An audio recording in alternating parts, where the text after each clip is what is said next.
सुरेंद्र जी, राहुल गांधी भारत जोड़ो यात्रा पे निकले हुए हैं। पीएम मोदी भी अपनी यात्राएं शुरू कर गई हैं, लेकिन तस्वीरों में और सुर्खियों में पीएम मोदी ज्यादा नजर आ रहे हैं। ऐसा क्यों हो रहा है कि मैसेज देने में हमेशा जो है कांग्रेस थोड़ी पीछे रह जाती है, बैकफुट रह जाती है? रवि भाई, सब आप दोस्तों की कृपा है और तो कोई बात नहीं। आप आपके साथी जितने हैं उनकी सबकी कृपा आज की डेट में मोदी जी के ऊपर है। कल की डेट में हमारे ऊपर हो जाएगी, जिसके ऊपर हो जाएगी वो दिखने लग जाएगा। बाकी काम तो सब लोग कर रहे हैं। काम तो आज की डेट में इस तरीके से कर रहे हैं कि भारतीय जनता पार्टी के विद्वान प्रवक्ता खाम खाम है अपनी यात्रा को अच्छा बताए, दूसरे की यात्रा को बुरा बताने में 70% समय जाया कर दिया। हम आपसे बताएं, अपने अपने जनार्दन, जनता हमारी जनार्दन है, हमारी भगवान है। हम जनता से मिलने के लिए निकले, उसके साथ साथ हम मंदिर भी जा रहे हैं, मस्जिद भी जा रहे हैं, गुरुद्वारे भी जा रहे हैं, चर्च भी जा रहे हैं, सब जगह। जो भारत का एक स्वरूप है, लेकिन मूल रूप से श्री राहुल गांधी जी भारत जोड़ो यात्रा में कर क्या रहे, किसका विरोध कर रहे हैं? वो तो अपने झंडे को भी नहीं ले रहे, कांग्रेस के झंडे को नहीं, देश के तिरंगे के नीचे अगर वो आर्थिक असमानता के खिलाफ जनता से मिल रहे हैं, अपनी जनार्दन से मिल रहे हैं, अपने भगवान से मिल रहे हैं, तो उसमें क्या बुराई?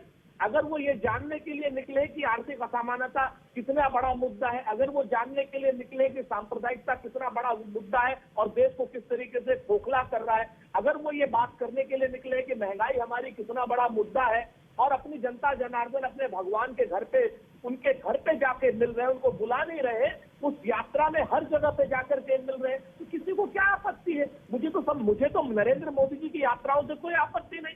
वो जाएं, भगवान के शरण में जाएं, भगवान से क्षमा मांगे, अब भगवान से एक कम से कम मंत्र मांगे कि साहब महंगाई में कैसे दूर करूं। अगर नरेंद्र मोदी जी भगवान से ये मंत्र मांगे कि साहब मैं बेरोजगारी कैसे दूर करूं, अग्निवीर जो मैंने संविदा पर कर दिए इनको कैसे सेना में पूरे पुनः समाहित करूं, अगर मैं बेरोजगारी में देश की कैसे दूर करूं, तो हम तो स्वागत करेंगे। मोदी जी जाए, अच्छी बात है। कहते ना कि आ राम की शरण में तू राम राम कर और बाकी करेंगे राम जी तू राम राम कर। अब आप ये काम कर रहे हैं तो कम से कम भगवान से ये वचन मांगिए। हम तो नहीं नरेंद्र मोदी जी की यात्रा को गलत कहने वाले, हम बिल्कुल नहीं कहने वाले। भारतीय जनता पार्टी के लोग कहें, हम अपनी यात्रा के निहित उद्देश्य बताते हैं कि देश को जो तोड़ने की विभाजनकारी शक्तियां इस समय लगी हुई है, कट्टरपन दोनों तरफ का, इन सब शक्तियों के खिलाफ श्री राहुल गांधी जी कन्याकुमारी से कश्मीर तक सीधी यात्रा कर रहे हैं। और चुनाव का इसलिए उसमें कोई मतलब नहीं आता कि ना वो गुजरात जा रहे हैं, ना वो हिमाचल जा रहे हैं। हम एक बात को बता दें, अगर लोगों को ये समझ में आ रहा है रवि साहब कि आर्थिक असमानता है, दो लोग अमीर होते जा रहे हैं, मैं थोड़ा सा रोक रहा हूं, थोड़ा सा रोक रहा हूं सुरेंद्र जी आपको। आप जैसे कह रहे हैं कि हम गुजरात नहीं जा रहे हैं, हिमाचल प्रदेश नहीं जा रहे हैं, इसमें देखिए बीजेपी और कांग्रेस में यही तो डिफरेंस हमें नजर आ रहा है।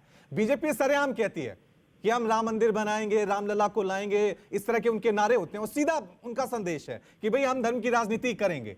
आप एक यात्रा निकाल रहे हैं, लेकिन आप गुजरात नहीं जा रहे हैं, हिमाचल प्रदेश नहीं जा रहे हैं, तो वो मैसेज क्लियर नहीं हो पाता है कि यात्रा का मकसद क्या है, लोग उससे जुड़ नहीं पा रहे हैं। वही तो मैं कह रहा हूं कि कांग्रेस जनता तक मैसेज क्यों नहीं पहुंचा पा रही है? पीएम मोदी अयोध्या जाते हैं और मैसेज धर्म का नहीं, वहां पे राजनीति का पहुंच जाता है।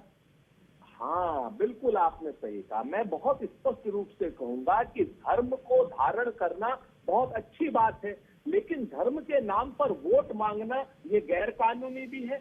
और ये कहीं ना कहीं जो आदमी भी धर्म के नाम पर वोट मांगेगा, चाहे वो किसी पंथ का हो, किसी मजहब का हो, हिंदू हो, मुसलमान हो, सिख हो, ईसाई हो, वो पाप का भागी भी बनेगा, श्राप का भागी भी बनेगा और नरक का भागी भी बनेगा। क्यों? क्योंकि आप राम के नाम की आस्था नहीं, राम के नाम को बेचने का अगर काम करेंगे तो ऐसा ही होगा। हम तो कहते हैं कि आप मंदिर जाइए, ईश्वर से प्रार्थना देश की सुखी समृद्धि की कीजिए, महंगाई खत्म करने की कीजिए, बेरोजगारी को खत्म करने की कीजिए। स्वागत है, हम नरेंद्र मोदी जी की यात्रा का कोई विरोध नहीं कर रहे, मंदिर जाएं, लेकिन ये मांगे वो किसी देश के पंत प्रधान है, प्रधानमंत्री है। प्रधानमंत्री तो पूरे देश का है, प्रधानमंत्री तो सभी के सुख की कामना करेगा। लेकिन यहाँ पर अगर वो वोट की कामना करेगा तो भगवान देखेंगे, चाहे वो भगवान शिव हो, भगवान राम हो, भगवान कृष्ण हो या कोई भी हमारे देवी देवता हो। अब यहाँ पर जो सबसे बड़ी बात आ रही है ना रवि भाई, जो आपने उसकी बात करी कि संदेश की, हमारा यही तो संदेश है कि हमारे लिए देश महत्वपूर्ण है, राष्ट्र प्रथम है, हमारे लिए वोट महत्वपूर्ण नहीं है। हमारे लिए अगर लोग जानते हैं कि आर्थिक असमानता है तो वर्तमान सरकार को हटाइए। आप जानते हैं कि महंगाई है तो वर्तमान सरकार को हटाइए। आप मानते हैं कि खाद्य तेल डबल से ज्यादा दाम पर जा रहे हैं तो वर्तमान सरकार को हटाइए। आप अगर मानते हैं कि सीमाएं सुरक्षित है तो वर्तमान सरकार को हटाइए। राहुल गांधी जी का यही तो संदेश है। ठीक है मैं इस चर्चा में नमस्कार, मैं हूं मानक गुप्ता। अगर आपको हमारा ये वीडियो पसंद आया हो तो इसे लाइक और शेयर जरूर करें और हां, हमें सब्सक्राइब और फॉलो करना ना भूलें ताकि आप देश और दुनिया की कोई खबर मिस ना करें। तो जुड़े रहिए हमारे साथ और देखते रहिए न्यूज़ 24।